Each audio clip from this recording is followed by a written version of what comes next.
अब हम chapter number 1 वास्तविक संख्याएं एक्सरसाइज 1.2 क्वेश्चन नंबर 4 सॉल्व करेंगे।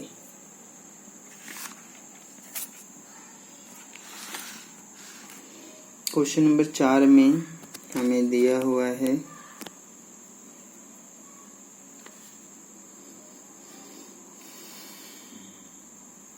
ये एक्सरसाइज 1.2 का ही क्वेश्चन है।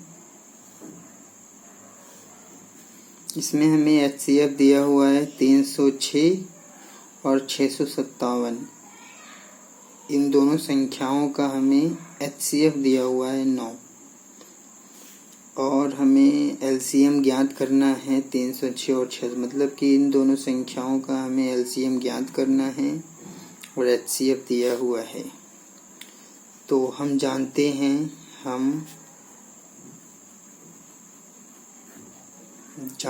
हैं ये आपको सॉल्यूशन यानी कि हल में लिखना है।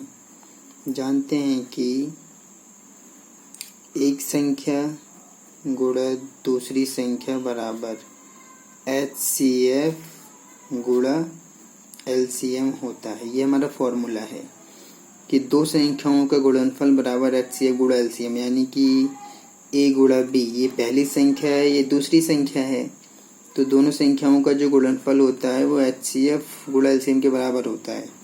तो पहली संख्या A हमें 306 दिया हुआ है और गुणा, अब यहाँ पर गुणा लगाएंगे, कॉमा नहीं लगेगा, गुणा B यहाँ पर दूसरी संख्या जो है वो 657 है और HCF हमें 9 दिया हुआ है, LCM हमें ज्ञात करना है। तो जब हम LCM ज्ञात करने जाएंगे 306 गुणा में 657, 9 जो इधर गुणा में है वो इधर बटे में आ जाएगा। तो 9 एकम 9, इसको काट देंगे तो 9 तियां 27, 27 3 बचेगा तो ये 36 हो गया, 9 चौक 36। अब हमें मिल गया, क्या मिल गया, 34 गुणा में 657। तो अब हम अगर गुणा कर देंगे तो हमें LCM मिल जाएगा। तो यहाँ किनारे गुणा कर लेते हैं, 657 की गुणा करते हैं 34 में, तो ये आ जाएगा 4 7 28 के 8 हासिल 2, 4 5 20 और 2 22 के 2 हासिल 2, 6 चौक 24 और 2 26, 3 7 21 हासिल 2, 3 5 15 और 2 17 हासिल 1, 3 6 18 और 1 19। तो ये आ गया 8, 2 और 1 3, 7 और 6 13 3 हासिल 1, 9 2 11 12 2 हासिल 1 2। तो ये आ गया 22,338। ये हमारा LCM आ गया। तो अतः अब हम लिख देंगे,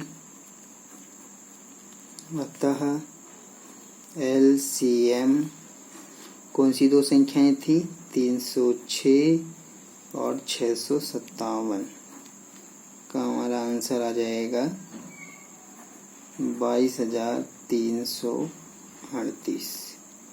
यही हमारा आंसर है।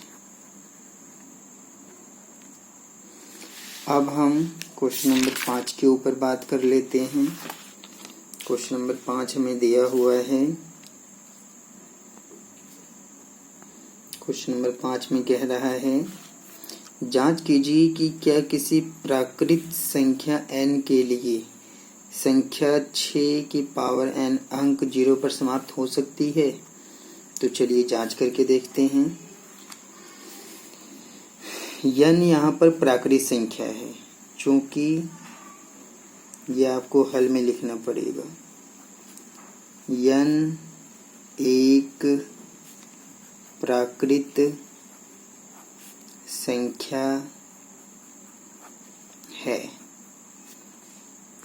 तो n का जो मान आएगा वो 1 हो सकता है, 2 हो सकता है, 3 4, मतलब इस तरह से आप कितनी भी संख्याएं ले सकते हैं। तो अगर n के मान ये होंगे तो यहाँ पर हमें जो 6 की पावर n है, अगर हम यहाँ पर देखें, अगर हम 6 की पावर n में बराबर 6 की पावर अगर 1 लेते हैं तो हमें 6 मिलेगा। अगर हम 6 की पावर 2 लेते हैं तो 6 गुणा 6 यानी कि 36 मिल जाएगा।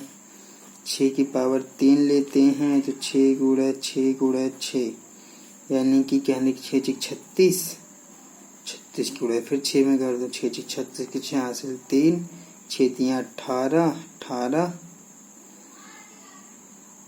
और 3 21, 216। कहने का मतलब ये है कि अगर n का मान हम प्राकृतिक संख्या लेंगे 1 2 3 4 5 6 इस तरह से, तो 6 की पावर n कभी भी 0 पे समाप्त नहीं हो सकती है। अगर हम n का मान 0 भी ले लेते हैं, यदि n हम 0 लेते हैं तो ये 6 की पावर n बराबर हो जाएगा 6 की पावर 0, तो 6 की पावर 0 का मान 1 हो जाएगा। अभी भी 0 नहीं आया। इसके अलावा जो 0 है, ये जो 0 है ये n के अंदर जो प्राकृतिक संख्या है n इसके अंदर नहीं होता है। 0 n के अंदर नहीं होता है, यानी कि 0 प्राकृतिक संख्या नहीं है। कहने का मतलब ये है कि n अगर एक प्राकृतिक संख्या है तो 6 की पावर n कभी भी 0 पे समाप्त नहीं हो सकती है। तो अतः